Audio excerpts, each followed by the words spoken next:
In this video, I'll be going over my exact cold email blueprint that generated over $1.7 million last year across all my clients.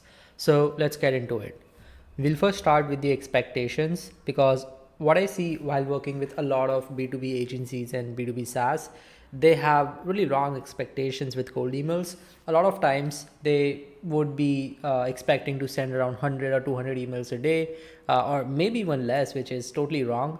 A lot of times the problem is the messaging that they write, the sequences, the targeting, how they scrape data, and a lot of different things. So in this entire video, I'll be clearing up that expectations and I'll be giving you the exact process and a lot of real life examples on how you can also build this. So starting with the expectations, when you're starting cold emails, your first phase would be testing phase when you would be actually testing your offer and ICP. So these are two very key aspects of cold emails, which is first your offer and then who you're targeting, which is the specific ICP segment. So what I want you guys to do is just think of what cold traffic ready offers you can create out of your service or out of your SaaS product that you have. I'll give you an example in a second, but ideally you should create multiple ICP segments. So you might have a broader ICP or target audience that you guys work with. I want you guys to just segment it into multiple criterias based on demographics, based on the specific pain points that they face, based on their company size, based on geography, and all those separate data points, and also create multiple offers so that you can test out all those different offers with all those different segments. And when you actually map out these different offers with different segments, it's called an ICP offer matrix. Over time, when you will launch these campaigns, and those will be a lot of permutation and combinations of different campaigns that you will be launching based on the offer and ICP you'll be matching, you will be getting a lot of market feedback. So you will know which offer is working well and which ICP segment is working well. And based on that, you will be doubling down on that specific offer or segment which is working well for you. And you will be closing all those campaigns which are not performing anything for you right now. And this is what I call a testing phase. This typically runs for around 2 to 3 months until you get a great idea of which specific segment and offer responding most to your cold emails. And I would really recommend sending a very healthy volume. If you're just sending 100 or 200 emails with a TAM of 60,000 companies or more than 100,000 companies, then you're not going to get anywhere. It would take you years to come out of the testing phase. It's just like ads. When you run ads, there's a testing period as well there. And you need to spend a specific amount to pass that testing phase within a month or two. And that's same with cold emails. However, there's nothing official here, but it's exactly like ads thing. For some people, testing phase is just 1 month, but for some it's 6 months. I have seen companies spending thousands of dollars on different cold email agencies or different lead gen agencies and still not getting results. It's because the strategy is wrong, or either you chose a wrong agency. It's either them or it's either you, and most of the time it's you, to be honest, just straight up. The reason being, the agency will just most of the time they just take care of the execution, the tech stack, the infrastructure, the process, and all, everything.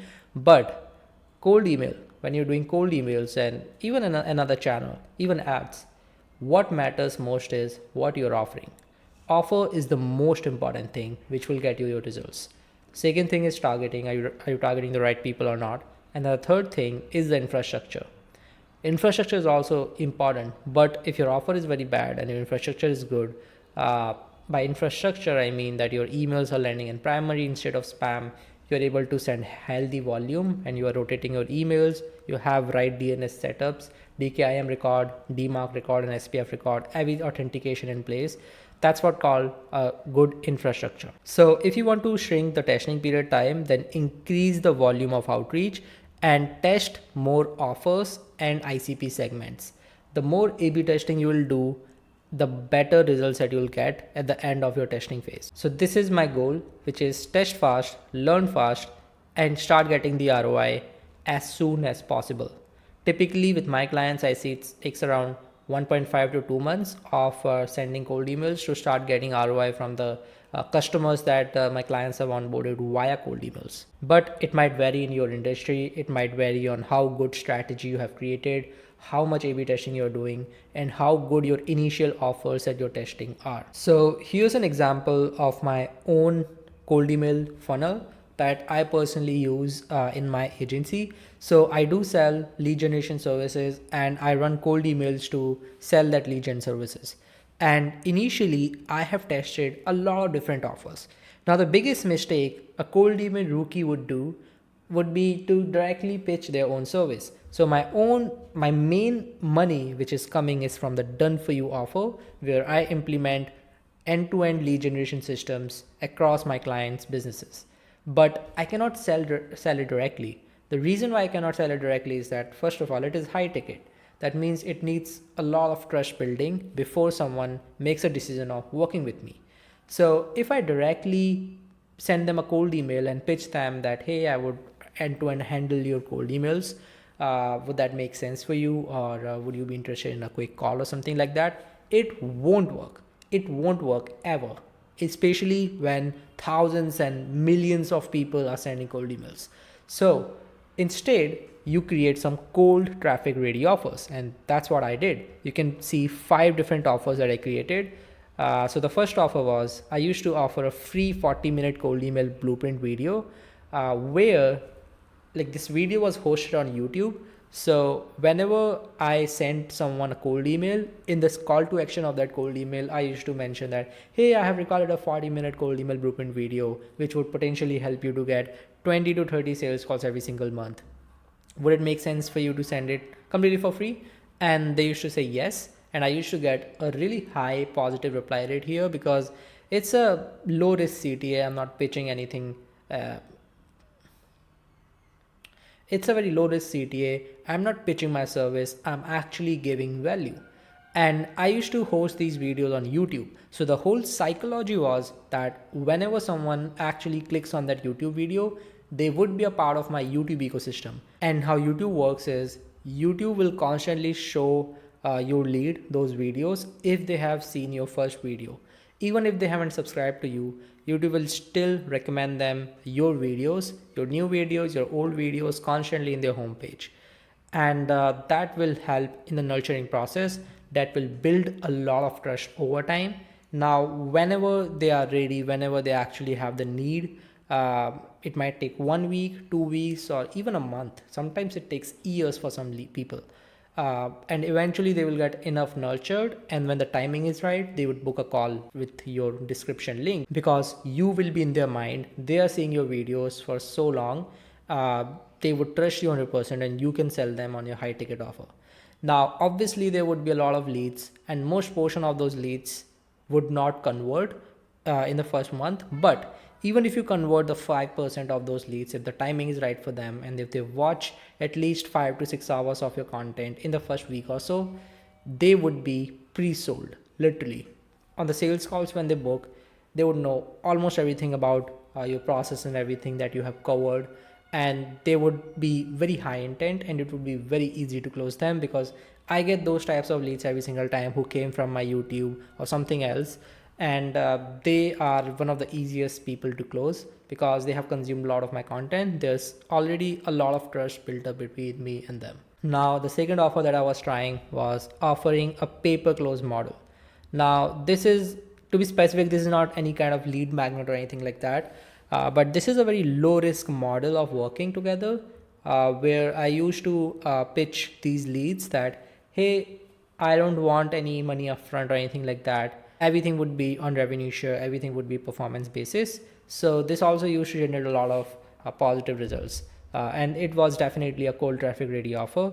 And the third offer that I tested was offer my low ticket course. So I created a 45 plus hours of recorded SOPs and trainings on how I build my outbound setups, and different parts of outbound. And I have packaged everything into a single course. If you're not aware of that, this is the link of that course. And I simply used to offer this in the cold emails, and the price is way lower than my high ticket service. And that's the reason why the resistance level is way lower. and more leads used to buy my course compared to leads who would buy my done for you offer. And the psychology here would be, once they actually buy my course, they would consume a lot of content in that course, and that will eventually build trust. And at some point of time, they will realize that building all these outbound systems is not as simple, or even if they are able to build everything themselves, and they have enough time to do that, and they try, test, fail, get some results, make some money, and then when they actually want to scale, then they would think of me because they have consumed all my content. There's very good amount of trust which is built up between me and them, and that's when they will be reaching out to me for my done for you offer, which is a high ticket sale. Now the fourth offer that I tested was offering free sequence and campaign angles for their campaigns. Now this is kind of a personalized lead magnet, where in my cold email CTA I used to say that, hey, what if I can write 3 specific cold email angles for you guys, specifically for reaching out to your ICP for your services? Would that make sense? And everything is free. And this email also used to works really well because, first of all, we are giving value. We are not asking for a sale or anything like that. And once they say yes, and I used to get a lot of yes in these, and once they say yes, I had automated process which created personalized documents for them, write sequences for specifically for their ICP and their offer, by researching their website, their LinkedIn and all of that. And it used to send it to them within like 1 hour or 2 hour of them recording, within 1 hour or 2 hour of them responding to my original email. And this also used to build a lot of trust. The reason was, when they see my campaigns and when they see the level of depth and the research that I did, they often used to get amazed by the amount of, let's say, buying signals that I proposed, or by maybe some kind of email sequence that I proposed, some kind of campaign angle that I proposed, and they want to test that. And without me, they probably cannot test those angles, because testing those will require a lot of expertise on running high volume outbound infrastructures. And that's the point when they will hire me. This used to create demand of my actual done for you offer. And the fifth and the last offer that I tested a lot before was offer free lead list scrape for their ICP. So in my original cold email CT, I used to say something like this: hey, if I send you, or if I scrape 100 verified emails of your ideal client persona and send it to you for free, would you be interested? And it used to work well as well. However, this took a great amount of efforts because it was relatively harder to automate this specific step of personalized lead magnet creation. However, I had automated this as well, and it used to send them a fresh list of 100 verified leads scraped specifically for their ICP to them within 1 hour or 2 hour of them responding to my original email. And this also used to build trust because they can see that the amount of level, because they can see the depth of ICPs, because they can see how clean the list is, and they can see the exact job titles, the exact buying signals of why we scrape these leads and why these leads would need your service right now, why the timing is perfect and all of those. So this also used to give me a lot of positive responses. And eventually the goal of all these 5 different offers that I tested was to create demand and trust with prospects so that they eventually get my done for you offer. And it worked as well. But the best campaign which gave me most amount of results, which I am running as of now as well, which is pay per close model, because this outperformed every single one of these offers. And that's why I doubled or tripled down on this specific offer, and most of my campaigns are running on this model. The second best offer was this one, where I used to offer sequence and campaign angles. Third best was this one, fourth best was this one, and fifth best was this one. No one purchased my low ticket course. I think 1 or 2 people did purchase, but it was negligible.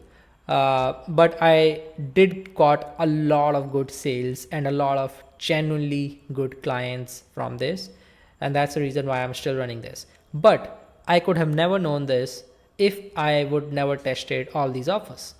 But I did tested all these offers, and that's when I eventually knew that this specific offer is working really well for me. And here's the ICP that I tested. I tested marketing agencies, smaller agencies. I tested B2B SaaS. I tested IT consulting businesses from 2 to 200 headcount. And what I eventually realized was this specific industry was for me, because I was getting most amount of positive leads and most amount of meetings booked and most amount of sales in this specific industry. That's when I found my best offer ICP match, which was use this offer and use this ICP. So this was the offer ICP match that worked best for me. I tested all those permutation combinations. I tested this offer with all 3 leads. I tested this offer with all 3 ICPs. I tested this offer with all 3 ICPs. I tested this offer with all 3 ICPs. And then I created a dashboard, a mechanism which allowed me to track all that data related to how many meetings I'm booking per ICP and how many meetings I'm booking per offer and how many actual revenue or sales that I'm getting per offer and per ICP. And eventually I was able to visualize all that data into a beautiful dashboard. And that's when, after 2 to 3 months of testing, I realized that this is working the best for me in terms of the actual sales cycles and actually getting the revenue from clients, getting profits, and increasing and maximizing the client retention rate. And this is exactly what you need to do for your business. Brainstorm similar offers, brainstorm lead magnet based offers, brainstorm low risk offers, brainstorm all different sorts of offers, low ticket to high ticket funnel, lead magnets, low risk, every single thing which you can think of. Just brainstorm everything and then test it. And you can literally map this out in this way. So you have ICP1 and then you have different messaging or offers created for that ICP. Then you have ICP2 and then different offers and messaging created for that ICP. Then you have ICP3, different messages and offers created for that ICP. And then since you have now 1, 2, 3, 4, 5, 6, 7, 8, 9, 9 combinations of permutation and combination. So you are testing these in one campaign each. So that means you have 9 different campaigns and you have 9 different data set of KPIs, and you are seeing all those meetings booked, all those positively generated, all those emails sent data, every single thing to analyze which is performing well and which is not performing well. I would like to add one more thing. A lot of people just send 500 emails, let's say, each campaign. And then after sending just 500 emails for each campaign, they will just conclude the results. This is not how it works. Send at least 5,000 emails per campaign, especially if your TAM is way bigger compared to, like, let's say more than 30,000 or 40,000 companies in your entire total addressable market. Do send more than 5,000 emails per campaign here. And by campaign, I mean ICP offer match. One campaign equals to one match of ICP offer. Now let's move to the next thing, which is the process map. This is relatively more technical. However, it just gives the high level overview of how this entire outbound setup will work for you. So the first thing that you would need to do whenever you're setting up the outbound, for your business, would be to set up infrastructure. This is really important. A lot of people don't know how to set up infrastructure. Do you know how to do all the DNS authentications? Do you know how to set up DMARC? Do you know how to set up DKIM? Do you know how to set up SPF records? Do you know where to buy those mailboxes from? And no, it's not from official Microsoft or Google websites. It's from resellers. Resellers will take care 90% of your infrastructure problems, and you don't need to spend a lot of time on setting up infrastructure at all. You need to know which reseller is working well at current moment of time, because it keeps on changing. Now, once you have set up the entire infrastructure and you have started the warm-up process of emails, then you actually build the TAM list. And by TAM list, I mean that you map out the entire total addressable market. You use different lead list vendors. You use tools like Apollo, SalesNav, Clay, or even Prospeo database. There are lots and lots of tools which you can use. You can scrape local directories. Let's say if I wanted to build a lead list of marketing agencies, then I would scrape clutch.co, which is a marketing agency database. I would scrape Agency Vista, which is again a B2B agency database where I can put some filters of the marketing agencies that I want to scrape, the geography filter, the service filter, and all of those specific filters, which matches my ICP criterias. And then I can scrape all of that. Along with that, I would also scrape Apollo. I would also scrape Instantly Super Search. There are multiple different providers that I can scrape. However, if you're just building this for the first time and if you just want to test this for let's say a month or two, you don't need to use 10 different providers to scrape your data. You can just use one because you just want to test different stuff. You don't want to scrape your entire TAM list initially. You can do it later. And the best part of TAM list is not only you can use this in your cold email campaigns, you can use it in your other social media cold DM campaigns as well. For example, LinkedIn DM campaigns or Instagram DM campaigns. You can also use these lists in your custom audience targeting ad campaigns. Now you can run those campaigns on Google, you can run those campaigns on Meta, you can run those campaigns on Reddit. You can literally retarget those leads that you are sending cold emails to via retargeting ads, and that increases the conversion rate significantly. And this will ensure that even using ads, you're targeting the right set of people, because whenever you're running ads, a lot of times you won't be able to filter through the exact filter criteria that your ICP have.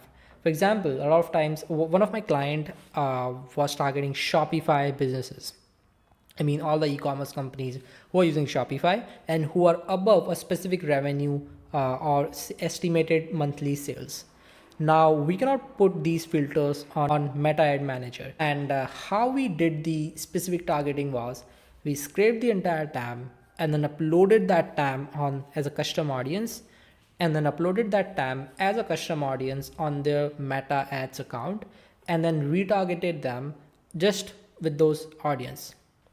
And then we retargeted specifically those audience because we knew that we are reaching out to right people and we are showing those ads to the right people. There are a lot of tools like SalesNav, Apollo, BuiltWith, and even StoreLeads, which are specific databases where you can filter via tech stack that your prospects are using. For example, they might be using CRM, HubSpot, or they might be using Shopify or something else. You can filter out with the tech stack that they're using, and then you can specifically scrape that data as well, which is not possible in ads targeting. Now, the another thing that you can do is build intent-led campaigns.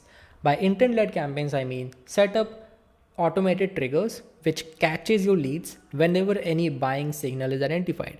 Now there can be a lot of buying signals. For example, someone who joins a company which falls into your TAM. So you can take your TAM list and then set up a trigger, an agent in your TAM list, which will constantly track your companies in your TAM and identify if any new person have joined in the department which concerns your service. And let's say if they're onboarding a new VP of sales, and then you also provide some sales related service, then it's probably the best time to reach out to them. There can be a lot of different buying signals. For example, if the company is hiring for a sales rep or something which concerns your service or your solution, you can definitely reach out to them. Now, the next step in the process is testing multiple offers. So I already covered this and I gave you a very strong example of how to test multiple offers. And how you will be doing it is when you will be building the TAM list, obviously you will be segmenting the TAM list for each ICP segment. And then for each ICP segment, you will be testing multiple offers.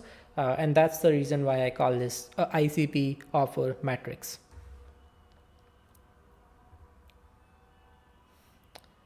And then after some time, let's say after 1 to 2 months, and then every single week, you will be analyzing the performance.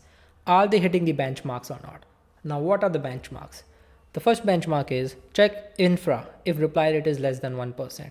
So if you're getting less than 1% reply rate, then probably your emails are going into spam. So you need to see if your emails, domains are blacklisted or not. The second benchmark here is if you are not getting any positive response, but your offer and infrastructure, that means the emails and domains are good, you have already tested them.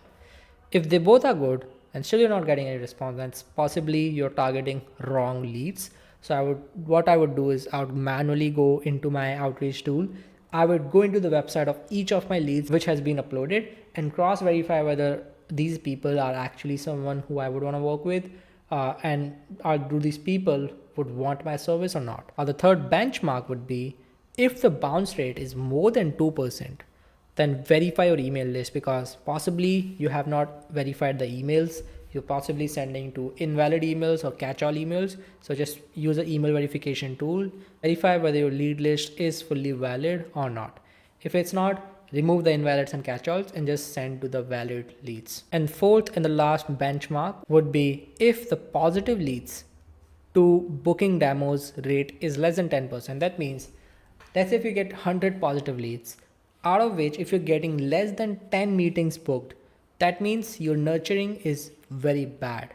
You need to build a solid nurturing funnel, or some sort of lead magnet which will build trust, because it's totally a trust issue, or like you're not able to solve all the objections of the clients, or the potential clients, because they have shown interest to your original email, but then they're not responding and they're not booking a call.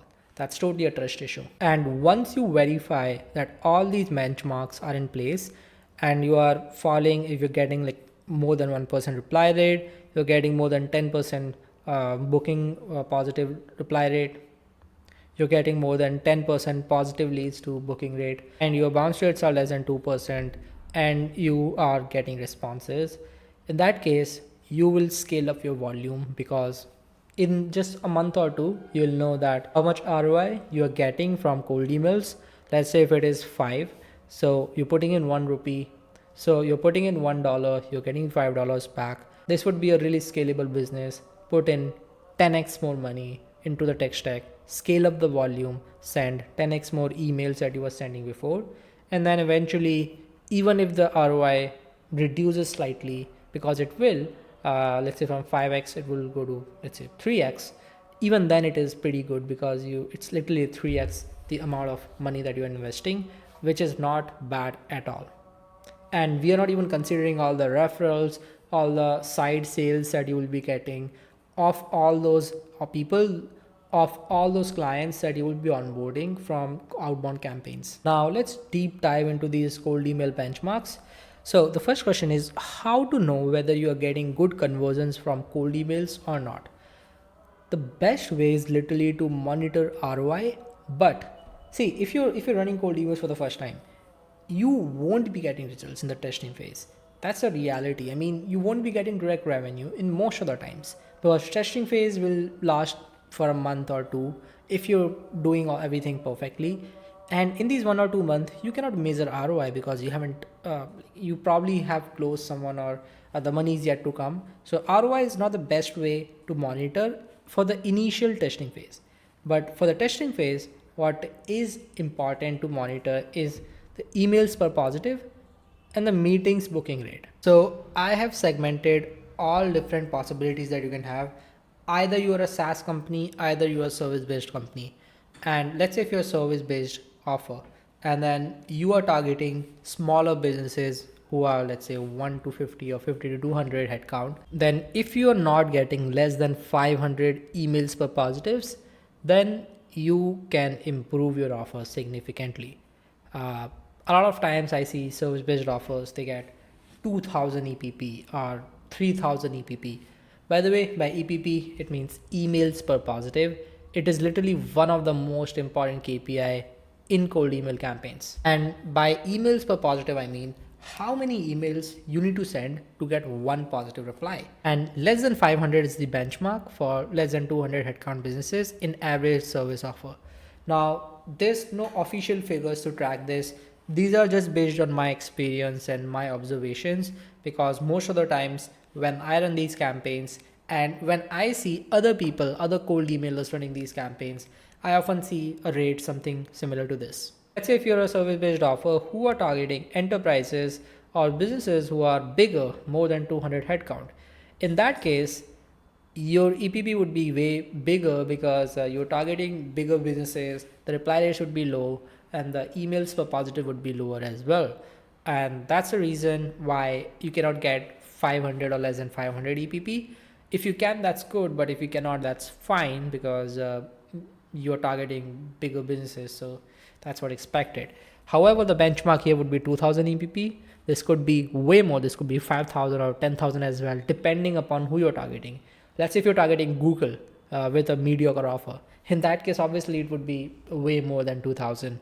But if you're targeting relatively smaller side businesses above 200 headcount, like 500 headcount or 1000 headcount, then you can expect it to be around 2000, which can be treated as benchmark. So if you're getting way more than this, that means that your campaign needs to be improved.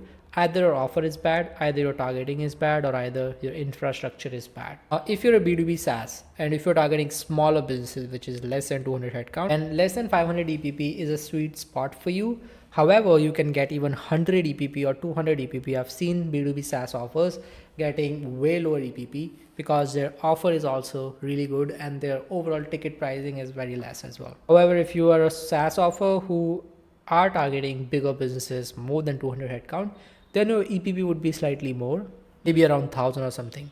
And again, a disclaimer that all these numbers can be changed in future, because cold emails and this entire industry is changing really fast, especially with all those spam triggers that these big ESPs like Google and Microsoft are introducing.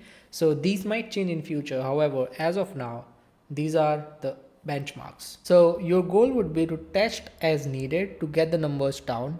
And once you are in that spot, once you are in these spot that is mentioned, do everything in your power to scale volume safely to the moon. Get the best ROI out of it. When you are starting with no outbound history, your campaigns might not generate any interested leads, even up to 5,000 emails sent, because you're probably using wrong offers or wrong ICP. So you need to find that right offer ICP segment so that you can enter these benchmark numbers.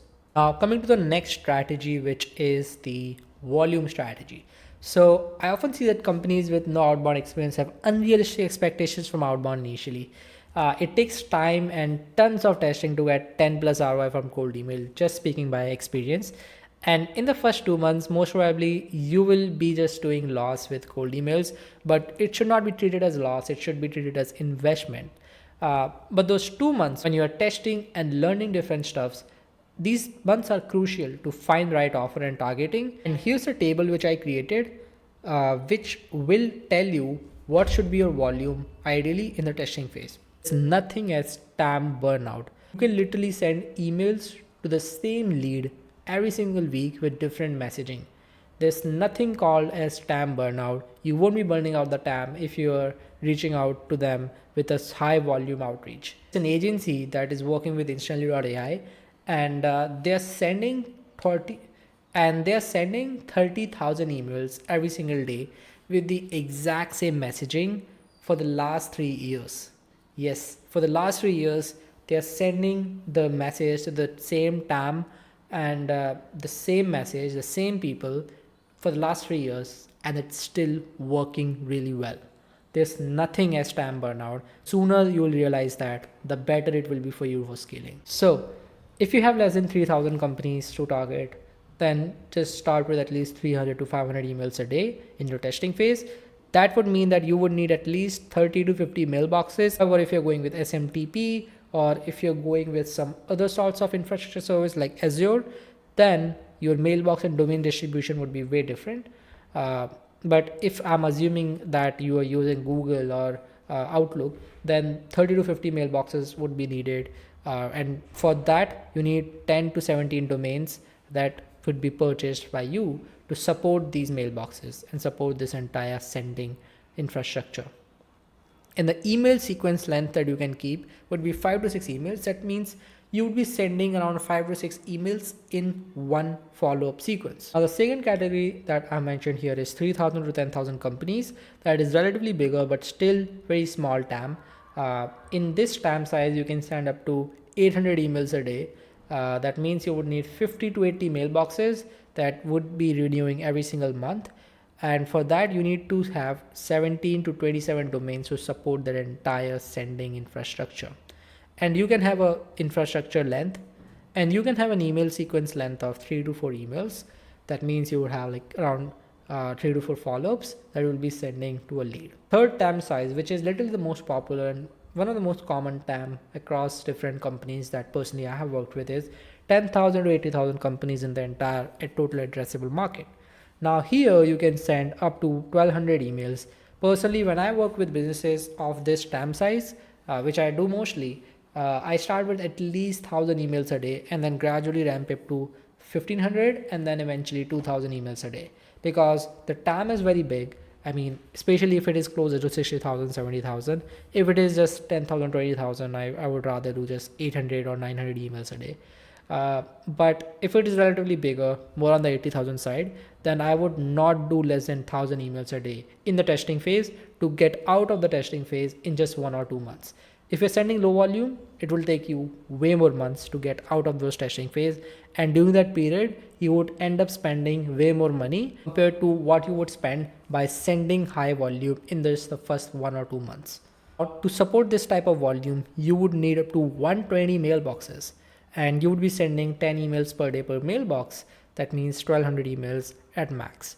And for that, you would need 17 to 40 domains to support this volume.